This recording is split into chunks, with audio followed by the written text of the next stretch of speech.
Aloha, my name is Shari Tamashiro. I am a 3.5 generation Japanese Okinawan American born and raised in Hawaii. This is the second part of a talk I'm giving to kind of give an introduction to the experiences of Japanese Americans in Hawaii from Hawaii during the war. This is a talk story about some of the experiences. As I mentioned before, I'm not going to go into massive detail of everything. I will provide a bibliography and references to books that you can delve deeper into details or explore more further any topic that I talk about. Today I want to talk about the 1399th Engineer Construction Battalion. They've been called the Forgotten Battalion. They are an all-Japanese American battalion that was stationed in Hawaii. I think they're not as well known because they didn't go to the front lines, but I want to make sure people know about what they did because they're pretty extraordinary as well in their own way. So the 1399 Engineer Construction Battalion was activated April 1944 at Schofield Barracks in Hawaii. It's a composite unit that was made up of soldiers from the pre-war 395 Quartermaster Battalion, the 370th Engineers, the 1536 Dump Truck, and the 1525th Base Equipment Companies, as well as men from the April to August 1944 drafts. As I mentioned before, there were already about 4,000 Japanese Americans who were drafted and in service when Pearl Harbor is attacked. The 1399th is actually a part of the U.S. Army Corps of Engineers. They were established as a separate permanent branch in 1802, and the Corps built facilities at home and abroad to support the U.S. Army and Air Force. So throughout the war, the 1399 and its predecessor units construct vital military defense installations on the island of Oahu. I think one of the interesting things is that except for its officers, the 1399 is an all Japanese American military unit, and the men actually receive overseas pay because at the time Hawaii is a territory of the United States, and they're making more money than their friends who are maybe stationed on the mainland of the United States because they're overseas, I guess, as a territory. So one of the things that the 1399th did is that they upgraded and expanded airfields in Hawaii. So they built new airfields and they strengthened the defenses of existing ones. The other thing that they did is that they built jungle training facilities. So over 300,000 U.S. soldiers were scheduled for combat in the Pacific. They were brought to Hawaii to utilize jungle training facilities constructed in Ka'ava, Kahana, and Kahuku. So the 1399th would duplicate Japanese pillboxes in villages, include obstacles and tank traps. The guys were kind of funny, like the names on a building where they would put in their own family names. But basically, the troops would go train in the jungle to kind of take out a town or an area or to secure it. And the 1399 was the ones that had to keep rebuilding it after it was taken out. One of the other things that they did is they built a 1 million-gallon water tank in the center of the island, Wahiwa. So using only a compressor, pavement breaker, picks, and shovels, the 1399s laid the groundwork for a 1 million-gallon water tank in Wahiwa. The tank is 16 feet high and 100 feet in diameter with 12-inch walls. So the project requires installation of approximately 7 miles of water and sewage mains. Tatsu Yoshida, I think the only trained engineer in the group, said, "We didn't have skill saws, only hand saws. All the concrete forming in and out of the tank walls were sweat and labor. It was huge work, and it was all done by young, inexperienced AJAs." And the amazing thing is that this tank is still in operation today. You can go see it, which I did the other day. Other duties is that they construct artillery emplacements, ammunition storage pits, water systems, warehouses, auxiliary roads in the mountains, rest and recreation camps, bridge repairs, rock quarries, and other military defense facilities. They also oversaw the supplies for 50 combat construction, aviation, and general service battalions, and a civilian construction force of 15,000 people. One of the interesting stories is that the 1399 was also tasked with the creation of escape routes between military installations. To map out possible routes, Tatsuyoshida and 2 other Nisei do survey work in the cane fields between Schofield and Wailua. Their suspicious movement catches the attention of a nearby GI camp in the mountains. So thinking these 2 guys are from a Japanese attack force, the soldiers open fire on them. Luckily, Tats was able to identify themselves via radio and call off the attack.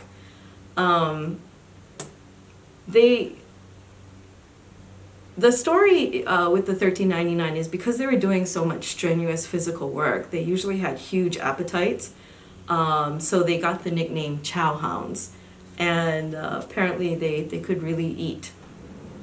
One thing to note about 1399 is that they completed more than 54 major defense projects all over the island of Oahu, and their construction projects are valued at around 2.5 million. And for all 54 projects, they were completed on or before the deadline. General MacArthur twice requested that the 1399 be assigned to the Philippines, but the War Department considered them more important to the defense of Hawaii and refused to put them in direct conflict with the Japanese enemy. An interesting story is that during the Vietnam War, 2 of their construction techniques were utilized. The first was building latrines over running streams to obtain a flush toilet effect, and the second was the use of bamboo instead of steel as reinforcing bars for concrete. So, there always have been in the shadow of the more famous Japanese American combat units. The 1399 has been called Hawaii's Forgotten Battalion. They undertook strenuous and back-breaking labor, but I think they are worth honoring and remembering. There isn't a lot of information available out there about them, except I think on some websites and things like that. We'll try and fix that. So I talked about the 1399, and in the last episode we talked about the formation of the 100th Infantry Battalion separate. So I'm not going to go into a lot of detail about the 442nd Regimental Combat Team, but less than a year after signing Executive Order 9066, FDR eventually authorized the formation of an all-Japanese American Regimental Combat Team in February of 1943. Since the Army doesn't want to draft Japanese Americans after imprisoning more than 110,000 of them, the Nisei are asked to volunteer instead. So, I think that I read that they were expecting 3,000 volunteers from the camps, but the Army finds that only 1,208 men enlist, understandably. However, in Hawaii, where there was no mass imprisonment, more than 10,000 Nisei, Japanese Americans of second generation, answered the call. So 2,645 volunteers are selected, including 300 draftees.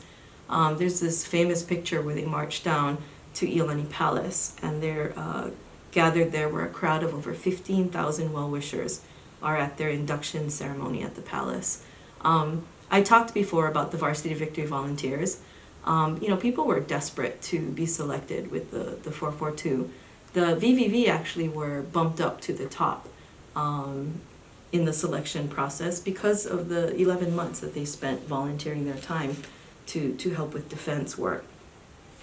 In April of 1943, the men board the SS Lurleen, where a lot of them actually passed the time shooting craps, and Walter Matsumoto estimated that about $500,000 in currency was floated with games in the high rollers betting $1,000 per roll. This go for broke spirit becomes the regiment's motto and the code by which they fought. The men arrive at Camp Shelby in April of 1943, and they begin basic training. One of the things I want to talk about was the conflict between mainland Nisei and Hawaii Nisei. What happened was that the Hawaii guys arrived at Camp Shelby after, and so I think, most of the officers are Caucasian, and the non-commissioned officers were pulled from the mainland Nisei. So when the Hawaii guys came, they found that these positions were already filled, and there was a lot of tension between them. The Hawaii Nisei called the mainland Nisei kotonks. Supposedly that's the sound their heads made when slammed together, kind of like when you slam coconuts. The mainland Nisei retaliate and called the Hawaii Nisei Buddha heads, a negative term derived from the Japanese word buta or pig. So I read in some instances they're saying that the friction was so bad that at some points they thought they would have to disband the 442. What really changed things, according to Dan Inouye, is that they took a bunch of them to visit Rower incarceration, the Rower incarceration site, and it really hit home to the Hawaii guys what the mainland Nisei were experiencing and how tough their situation was. He said at that point they united and became a unit. There are actually a lot of accounts that talk about this. You can read, Just Americans, Robert Asahina. Densho has an incredible encyclopedia that goes through the topic. You have the online accounts from Go for Broke National Education Center. I think even the 100th has a wonderful online resource as well that can go in detail about these things. I'd mentioned before that the 100th and the 442 merge when the 442 goes to Europe, and they become the 100th/442nd Regimental Combat Team. One of the things I wanted to talk about really briefly is everyone really focuses on the rescue of the lost battalion, but to me, there's two other things that are utterly fascinating with the 100th 442nd, and that is the breaking of the Gothic line and glider training. There is, again, a lot of information about the breaking of the Gothic line. So I'm going to talk about when the anti-tank company was detached from the 442, and they were trained to be glider infantry. So the anti-tank company was detached from the 442, and they were pulled in to take part in Operation Dragoon. So basically what it was is that they would have these one-use gliders. They were motorless, canvas covering, and just basically planks and pipes that made it together. So there are two pilots in the front, and a jeep was strapped in with nylon rope, and 6 to 8 anti-tank men were strapped in with nylon rope as well. The idea was that this glider would be pulled by a plane, again attached with a nylon rope. They would cut it, and the glider would glide down, land. They could extract the anti-tank equipment, take out any tanks in the area. I just found it really interesting because Whitey Yamamoto gave us his accounting of this. I think, what happened was the pilots were the C-47s that were dragging the gliders were getting fired upon. So what ended up happening is that they released the gliders a lot higher than what they practiced. I think that they practiced at 100 feet, but they got cut at 3,000 feet. And the thing is that the pilots had to frantically adjust the angle of entry, but they also had to avoid trees because that would be a disaster. But the Germans were prepared for these gliders. And so in these open fields, they had put what they called Rommel's asparagus. These were 10-foot or 15-foot poles that were sharpened at the end with barbed wire stringed in between it. And, some of them, were mounted with Teller mines. And the pilots had to frantically avoid those as well. I remember, this is one of those things where Whitey Yamamoto is part of the Hawaii Nisei story. And when I read his oral history account, it didn't sink into me based on what he was telling why this was such a significant story, because he's not a historian, he's not a storyteller. And it wasn't until, I read the account that Go for Broke, NEC, had on their site, which detailed what exactly they had to deal with, that putting the two together created this incredible story that took on so much more depth and meaning than it had previously, just listening to his account of it, like 60 years later. I think if you can, this is another story that is just so utterly fascinating that it's worth looking into, as well as the breaking of the Gothic line, and not just limiting it to Rescue of the Lost Battalion. I think that it would be remiss not to talk about what happened after the war. What happened was something that we called the Nisei ushered in a democratic revolution in 1954. So, when the war ended, the Nisei came back home, and I think, there's stories where Danny Noi couldn't get a haircut. You hear stories of soldiers who returned home and found graffiti, or, there was even the story of the soldier who was, they refused to let him be buried in the cemetery. What happened in Hawaii was that before the war, a lot of the Nisei men who went to college were kind of encouraged to become teachers or secretaries and not really aim higher. It was very rare to hear about an attorney or a doctor or big businessman who was of Japanese ancestry. The GI Bill really changed the situation. Ted Tsukiyama laughed and told me he may as well go to a really expensive school if it was being paid for. So he got his law degree from, I believe, Yale University. And the interesting thing is that things changed for Nisei women as well. Because the men had left and their jobs were empty, women who probably only had a chance of getting a job at a plantation or staying at home were suddenly getting white-collar jobs. And so things were changing. But when a lot of the Nisei came back home to the islands, it was challenging to return to civilian life. But the war had really fundamentally changed them, and they were unwilling at this point to accept second-class status within society, particularly in light of the lives that had been lost, in order to prove the loyalty, of the Japanese community.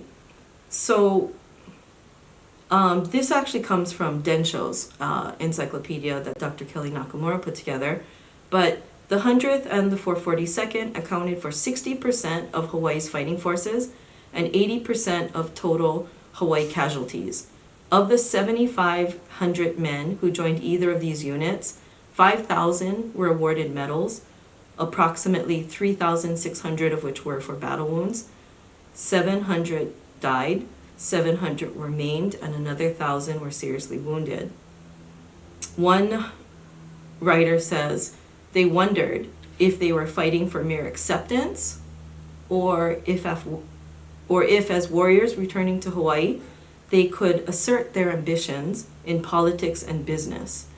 Fighting and dying on behalf of their country to prove their loyalty, something no other ethnic group had been asked to do. Japanese American soldiers believed they had earned their rightful place as equals within society.